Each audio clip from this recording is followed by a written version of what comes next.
नमस्कार, राष्ट्रपोस्ट से मैं पवन केसवानी। चुनावी शोरगुल में कई खबरें दबसी गई, ऐसी खबरें जिन्हें जानना समझना आपको बहुत जरूरी था। तारीख थी 31 मार्च 2024, चुनाव का समय था, चुनाव प्रचार अपने चरम पर था। ऐसे माहौल में छत्तीसगढ़ के पुराने मुख्यमंत्री भूपेश बघेल और उनकी उप सचिव सौम्या चौरसिया के संबंधों को लेकर एक खबर आती है और सौम्या चौरसिया के दो जुड़वा बच्चों को लेकर एक बड़ा सा प्रश्नवाचक निशान लगाया जाता है। बच्चों के डीएनए टेस्ट की मांग उठती है। इस खबर पर चर्चा इसलिए नहीं हुई क्योंकि चुनावी शोर और चुनावी आपाधापी में ऐसी ही कई महत्वपूर्ण खबरें जो दब सी जाती है, उस पर मैं आज चर्चा करूंगा, विश्लेषण करूंगा। साथ ही सौम्या चौरसिया के कुछ ऐसे वीडियो दिखाऊंगा जिसे देखने के बाद आपको यकीन हो जाएगा अपराध करने के बाद बड़े से बड़े सूरमा टाइप के अपराधी की स्थिति किस तरह बेचारों जैसे हो जाती है। छत्तीसगढ़ के पुराने मुख्यमंत्री भूपेश बघेल की राजनांदगांव लोकसभा क्षेत्र से हार के बाद बड़ी ही बेशर्मी के साथ देश के प्रधानमंत्री के लिए जो अभद्र और भद्दी टिप्पणी की, उस पर मैंने एक वीडियो बनाया था। उस वीडियो में साफ तौर पर दिख रहा था कि किस तरह बड़ी ही बेशर्मी के साथ भूपेश बघेल जो छत्तीसगढ़ के 5 साल मुख्यमंत्री जैसे जिम्मेदार पद में रहे हैं, वो वीडियो में कहते नजर आ रहे थे कि राहुल गांधी ने नरेंद्र मोदी के पजामे का नाड़ा काट दिया। राहुल गांधी जो है मोदी जी पजामा काट दिया। ऐसी भद्दी और अभद्र टिप्पणी को लेकर राष्ट्रबोध रूपी जनमंच में जब हमने वीडियो बनाया तो आप देख सकते हैं कि कमेंट सेक्शन में किस तरह सैकड़ों लोगों ने कितनी तीखी टिप्पणियां की है। लेकिन आज मैं बात सौम्या चौरसिया और भूपेश बघेल के संबंधों की करूंगा। हमारी कदापि मंशा नहीं होती कि किसी के निजी जीवन में हम ताक-झाक करें, लेकिन भूपेश बघेल जो छत्तीसगढ़ के मुख्यमंत्री रहे और सौम्या चौरसिया उनकी उपसचिव रही, बल्कि उपसचिव से भी कहीं आगे, जिस तरह से उनके तेवर थे 2019 और 20 में, जिस तरह से वो छत्तीसगढ़ के समूचे प्रशासनिक तंत्र को डिक्टेट करती थी। फिलहाल जो 1.5 साल से ज्यादा समय से जेल में है और जिन वजहों से उन्हें माननीय न्यायालय जमानत नहीं दे रहे हैं, बार बार सुप्रीम कोर्ट तक उनकी जमानत खारिज कर दी गई है, बल्कि सुप्रीम कोर्ट ने तो उनकी दलीलों पर ऐतराज करते हुए 1 लाख रुपए का दंड भी दिया है। कोयले के मामले में वसूली करने की आरोपी सौम्या चौरसिया और भूपेश बघेल के संबंधों को लेकर न्यूज टुडे छत्तीसगढ़ और अपना छत्तीसगढ़ नामक 2 अलग अलग न्यूज पोर्टल में बीती 31 मार्च और 1 अप्रैल को एक खबर छपती है। खबर काफी संवेदनशील थी, जिसे आप अपनी स्क्रीन में देख सकते हैं। इस खबर से एक जुड़ा हुआ वीडियो भी हमारे सामने आया है, वो वीडियो मैं आपको दिखाऊंगा और सौम्या चौरसिया की स्थिति, जिसमें स्पष्ट हो जाएगा कि जुड़वा बच्चों को लेकर सौम्या चौरसिया की स्थिति मौजूदा समय में यानी आज की तारीख में कैसी है। News portal news today Chhattisgarh और अपना छत्तीसगढ़ में को खबर प्रसारित हुए 2 महीने से ज्यादा का समय हो गया है। इसे लेकर न तो सौम्या चौरसिया और न ही भूपेश बघेल की ओर से कोई खंडन आया है। ऐसे संवेदनशील मामले में ऐसी चुप्पी क्या कहती है, न तो ऐसी खबर को लेकर कोई ऐतराज ही प्रकट किया गया है। जैसा कि आप देख पा रहे हैं कि 2 महीने से ज्यादा का लंबा समय हो चुका है। इस खबर में दिए गए तथ्यों की हम पुष्टि नहीं करते, लेकिन जिम्मेदार जनमंच है, खबर जो लंबे समय से स्थापित है। आप भी इन दोनों न्यूज पोर्टल में उन खबरों को देख सकते हैं, जिसमें लिखा हुआ है छत्तीसगढ़ के पूर्व मुख्यमंत्री भूपे बघेल और उनका कार्यकाल सुर्खियों में है। अब भूपे की डीएनए टेस्ट की मांग की जा रही है। भूपे के अलावा तत्कालीन मुख्यमंत्री कार्यालय में पदस्थ उप सचिव सौम्या चौरसिया के पति सौरभ का भी डीएनए टेस्ट कराने की मांग की गई है, ताकि तत्कालीन सुपर सीएम के कब्जे से फल फूल रहे 2 जुड़वा बच्चों के नैसर्गिक पिता का पता चल सके। वर्तमान में दोनों बच्चे सौम्या और सौरभ के होने का दावा चौरसिया मोदी दंपति द्वारा किया जा रहा है, जबकि बच्चे अपने असली और जेनेटिक अनुवांशिक माता पिता से दूर हैं। खबर का अगला हिस्सा बेहद ही चौंकाने वाला है, हैरान करने वाला है। दावा किया गया है कि वो दोनों जुड़वा बच्चे कैद में हैं। यहाँ गौर करने वाली बात यह है कि सौम्या चौरसिया जेल में है, उनका निवास भिलाई के सूर्या विहार में है। यहीं पे बच्चे के कैद होने का दावा इस खबर में किया गया है। खबर में आगे लिखा है कि फिलहाल दोनों बच्चे भिलाई के सूर्य विहार के एक ठिकाने में कैद हैं। उनकी उम्र अब लगभग 4 साल हो चुकी है। जुड़वा बच्चों के जेनेटिक माता पिता का मामला उलझा हुआ बताया जा रहा है। यह भी बताया जा रहा है कि सूर्य विहार से पूर्व मुख्यमंत्री के ठिकाने की दूरी महज 5 किलोमीटर है। राजपुत्रों के मालिकाना हक का मामला हाई प्रोफाइल रंग में है। भारत सरकार के लोक स्वास्थ्य एवं परिवार कल्याण विभाग से भी मामले की जांच जरूरी बताई जा रही है। राज्य के मुख्यमंत्री कार्यालय से जुड़े सरोगेसी के इस मामले को लेकर विवाद की स्थिति निर्मित हो गई है। काफी विस्तार से इस खबर में आगे बहुत कुछ लिखा गया है, जिसमें एक मुख्यमंत्री को बच्चों का पिता तो कभी संरक्षक लिखा गया है और यह भी लिखा गया है कि बच्चों के असल माता पिता ने कलेक्टर से न्याय की गुहार लगाई, लेकिन सुपर सीएम की ओर से इतना दबाव आया कि उन्हें मामला वापस लेने के लिए कहा गया। मौजूदा समय में सत्ता परिवर्तन हो चुका है, इसलिए न्याय की उम्मीद की जा रही है। छत्तीसगढ़ में पहला मौका है जो एक महिला डिप्टी कलेक्टर के तार जिसके पुराने मुख्यमंत्री से जुड़े हुए हैं, उनके बच्चों को लेकर जिस तरह से डीएनए टेस्ट की खबरें आ रही है, उसकी तुलना स्वर्गीय एनडी तिवारी से की जा रही है। नारायण दत्त तिवारी जो उत्तर प्रदेश के पुराने मुख्यमंत्री रहे हैं, उनके लिए दावा किया गया था कि उनकी कोई अवैध संतान है। बाद में दावे की पुष्टि हुई, डीएनए टेस्ट हुआ, पता चला कि एनडी तिवारी की कोई अवैध संतान भी थी। उस मामले की तुलना छत्तीसगढ़ के घटनाक्रम से की जा रही है, जिसकी खबर डंके की चोट पर न्यूज पोर्टल में प्रसारित की गई। इस खबर में आगे लिखा हुआ है कि वर्ष 2019-2020 में सौम्या चौरसिया ने अचानक ही मां बनने का ऐलान कर दिया था। बताते हैं कि इस चमत्कार से तत्कालीन मुख्यमंत्री कार्यालय भी सकते में आ गया था। इस दौरान मुख्यमंत्री कार्यालय भी आश्चर्य में था, क्योंकि सौम्या न तो गर्भवती हुई थी और न ही उन्होंने मैटरनिटी लीव के लिए शासन प्रशासन से कोई अनुमति प्राप्त की थी। जबकि सौम्या चौरसिया के पति की भी इस मामले में कोई भूमिका नहीं बताई जाती है। शासकीय सेवक को गर्भावस्था और प्रसव की सूचना कार्यालय प्रमुख को सौंपनी होती है, लेकिन बावजूद इसके सौम्या के अचानक मां बनने की खबर से शासन प्रशासन भी अचरज में था।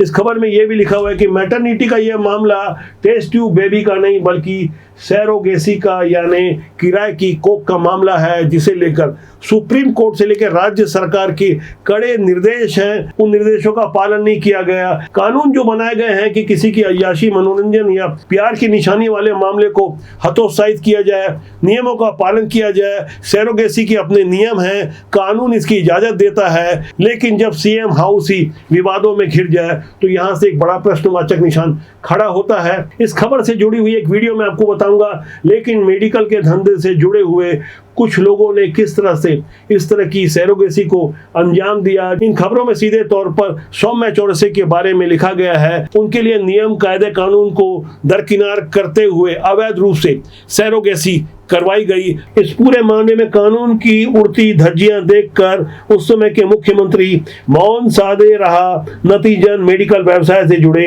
कारोबारियों ने किराए की कोख के जरिए राजपुत्रों के जन्म का स्थान, मुहूर्त, पूर्व निर्धारित सरोगेसी के जरिए बच्चे उत्पन्न किए। इसमें रायपुर के शंकर नगर और समता कॉलोनी स्थित 2 चर्चित मैटरनिटी होम में बच्चों के जन्म से लेकर उनके रख रखाव की जिम्मेदारी पूरी करवाई गई। ये दोनों मैटरनिटी होम भी कानून की धज्जियां उड़ाने में शामिल बताए जाते हैं। हालांकि इस खबर में स्पष्ट नहीं किया गया कि सौम्या चौरसिया के दोनों जुड़वा बच्चे के आनुवंशिक माता पिता कौन है, जिनकी इजाजत से ये सरोगेसी करवाई गई। प्रकृति का सिद्धांत कहता है कि बच्चों के असल माता पिता ही उसके असल संरक्षक होते हैं। वैसे इस मामले में कानून कहता है कि बच्चों को अवैध रूप से नहीं रखा जा सकता। महिला एवं बाल विकास विभाग के जो नियम है उसके अनुसार बच्चों का लालन पालन शासन स्तर पर होना चाहिए और आवश्यकता अनुसार ऐसे बच्चों को किसी योग्य और जिम्मेदार को गोद दे देना चाहिए। लेकिन ये पुरानी कहावत है, सैया भाई कोतवाल तो डर काहे का। ये कहावत पहले लागू होती थी, अब सत्ता परिवर्तित हो चुकी है। नए सिरे से इस तरह के मामलों की जांच होगी, सत्यता की पड़ताल होगी, जिस पर हमारी लगातार नजर बनी रहेगी। दरअसल ये पूरा मामला छत्तीसगढ़ के पुराने मुख्यमंत्री से जुड़ा है और उनके साथ काम करने वाली उनकी उप सचिव, बल्कि उप सचिव से भी कहीं ज्यादा सौम्या चौरसिया का जो पावर था, जिस पावर का गलत इस्तेमाल करते हुए छत्तीसगढ़ की खनिज संपदा को लूटने वाले का साथ देते हुए सौम्या चौरसिया ने अवैध संपत्तियां बनाई। फिलहाल 22 संपत्तियां ही जब्त की जा सकी है। करोड़ों अरबों की बरामदगी लगातार हो रही है। ईडी से लेकर तमाम जांच एजेंसियां इस बात को लेकर आशान्वित है कि इस मामले में भूपेश बघेल का कहीं ना कहीं संरक्षण प्राप्त था। अब बात उस वीडियो की जिसके बारे में मैं शुरुआत में चर्चा कर रहा था। न्यूज टुडे इंडिया सीजी के चर्चित पत्रकार सुनील नामदेव ने सौम्या चौरसिया से कोर्ट परिसर में कुछ ज्वलंत प्रश्न किए। उन प्रश्नों को आप देखें और सौम्या चौरसिया की भाव भंगिमा को भी देखें। सुनील नामदेव ने उनसे क्या कुछ पूछा और सौम्या चौरसिया ने कैसे रिएक्ट किया। आप देख सकते हैं सौम्या चौरसिया को इस वक्त ईओडब्ल्यू की हिरासत में इसे ले जाया जा रहा है। कानूनी प्रक्रिया पूरी कराई जा रही है। हम जानना चाहेंगे कि इसके कब्जे में जो 2 जुड़वा बच्चे हैं वो किसके हैं। क्यों सौम्या जी, ये जुड़वा बच्चे किसके हैं? भूपेश बघेल से आपका क्या संबंध था सरकारी अधिकारी होने के नाते? क्यों आप उसके बंगले में रुकती थी जबकि आपका कार्यस्थल मंत्रालय होना चाहिए? भूपेश के बंगले में क्या करती थी आप? ये बच्चे कहां से आ गए? क्या भ्रष्टाचार के लिए भूपेश बघेल निर्देश देते थे आपको? देखिए, पूर्व मुख्यमंत्री भूपेश बघेल की भ्रष्टाचार की देवी सौम्या चौरसिया को, बघेल परिवार का भ्रष्टाचार में लिप्त इनकी कुल देवी सौम्या चौरसिया को देखिए। एक दौर था जब ये तमाम अधिकारियों को हड़काती थी। अब आप देखिए किस तरह कानून की गिरफ्त में इसको बांध कर ले जाया जा रहा है। सफेद चोंच वाली सौम्या चौरसिया को देखिए, मुंह दिखाने लायक नहीं रही है, मास्क पहना हुआ है। अब सुनील नामदेव छत्तीसगढ़ के काफी चर्चित और विख्यात पत्रकार हैं। आज तक जैसे एक बड़े समूह के साथ लंबे समय तक वो छत्तीसगढ़ के लिए काम करते रहे। दावा किया जाता है कि सुनील नामदेव को भूपेश बघेल शासनकाल में खूब प्रताड़ित किया गया, उनके संस्थानों पर बुलडोजर चलाए गए, उनके विरुद्ध तमाम झूठे आरोप लगाए गए, जिसकी वजह से उन्हें लंबे समय तक जेल जाना पड़ा। सुनील नामदेव से जुड़ी इस हकीकत को मैं किसी आगे और किसी वीडियो में बताऊंगा। राजभोज के जनमंच के माध्यम से हम उन खबरों को प्रस्तुत करते हैं जिसका सीधा सरोकार आपसे होता है। छत्तीसगढ़ के बाद अब बात देश की। कांग्रेस दफ्तर पहुंची एक गारंटी वाला फॉर्म लेके। महिलाओं की तस्वीरों को पूरे देश ने देखा, किस तरह से चुनाव बीतने के बाद कांग्रेस दफ्तर जाकर महिलाएं हर महीने 8,500 रुपए देने वाले वादे को पूरा करने की बात कह रही हैं। दरअसल ये तस्वीर इसलिए चलकर आ रही है क्योंकि पूरे देश में यह ऐलान किया गया था कि कांग्रेस की ओर से चुनाव के बाद 8,500 रुपए महीने दिए जाएंगे। राहुल गांधी ने तो यहां तक दावा कर दिया था किसी भी सूरत में नरेंद्र मोदी देश के प्रधानमंत्री बन ही नहीं सकते। एक बात तो मैं आपको बता देता हूं कि अब चुनाव हो रहा है, नरेंद्र मोदी जी प्रधानमंत्री नहीं बन रहे हैं। 100% मैं आपको, आप चाहते हो तो मैं यहां पे लिख के आपको सबको दे दूंगा, साइन करके दे दूंगा। राहुल गांधी के नेतृत्व में कांग्रेस को पिछले 3 लोकसभा चुनाव 2014, 19 और 2024 में कुल जमा 195 सीटें तीनों चुनाव में मिली है और भारतीय जनता पार्टी को इस वक्त 240 सीटें मिली है। भले ही बहुमत से भारतीय जनता पार्टी पीछे है, लेकिन कांग्रेस और राहुल गांधी इसे अपने विजय के रूप में देख रहे हैं, लेकिन खुद को ठगा हुआ समझ रही देश की महिलाओं ने दिल्ली में आम आदमी पार्टी के संजय सिंह और राघव चड्ढा को घेर लिया। किस तरह का माहौल था, तनाव निर्मित हो रहा था। इस वीडियो को देखने के बाद आपको यकीन हो जाएगा कि जनता को किस तरह से आजादी के बाद मूर्ख बनाकर देश पर राज किया जाता रहा। दुआ दे के जाएंगे साहब जी, अब तो दुआ दे के जाएंगे मेरे बाबूजी, दुआ दे के जाएंगे, देख लो दुआ लेके जाना साहब जी, दुआ लेके जाएंगे। वैसे राजनीति के बारे में एक बात कही जाती है कि राजनीति जो न कराए वो कम है। तारीख 30 जनवरी 2023 जब नीतीश कुमार कह रहे थे मर जाऊंगा लेकिन भाजपा के साथ नहीं जाऊंगा, उसके बाद एक और तारीख आती है 13 अप्रैल 2023। नीतीश कुमार के उस बयान के बाद अमित शाह कह रहे थे कि किसी भी सूरत में हम नीतीश कुमार उनकी पार्टी को स्थान नहीं देंगे। इन दोनों बयानों को आपको समझना पड़ेगा।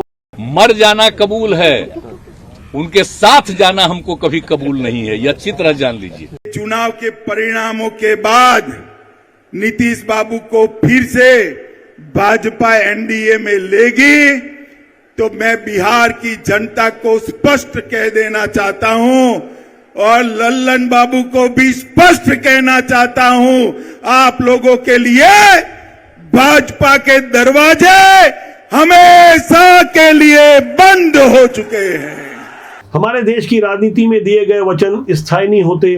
कब कौन कहां किस अवसर के साथ आ जाए यह कह पाना मुश्किल है। गठबंधन का दौर शुरू हो चुका है। 1989 में जब पहली बार गठबंधन का दौर शुरू हुआ तब ऐसा लग रहा था कि कभी भी एक दल की सरकार नहीं बन सकेगी, लेकिन हालात बदले। भारतीय जनता पार्टी को पूर्ण बहुमत मिला था, लेकिन तब भी अपने सहयोगी दलों को सरकार में प्रधानमंत्री नरेंद्र मोदी ने शामिल किया था। अब भारतीय जनता पार्टी को बहुमत से 32 सीटें कम मिली है, लेकिन एनडीए का आंकड़ा 300 पार कर गया है। ऐसे हालात में एनडीए के विरोधी नीतीश कुमार से लेके अमित शाह के उस पुराने वीडियो का इस्तेमाल करेंगे। इसका एक दूसरा नजरिया यह भी है कि अंगूर नहीं मिले तो अंगूर खट्टे हैं। खट्टे मीठे ऐसे अनुभव को हम लगातार आपसे साझा करते रहेंगे, जिसका सीधा सरोकार आपसे है। तो राजबोध के जनमंच से आज इतना ही, फिर जल्दी आपसे मुलाकात होगी। मेरा आपसे आग्रह है, चैनल को देखें, लाइक करें, शेयर करें और सब्सक्राइब करें। अच्छे लोगों को राजनीति में प्रमोट करें, क्योंकि राजनीति बुरी नहीं होती, उसमें काम करने लोग अच्छे या बुरे होते हैं। नमस्कार।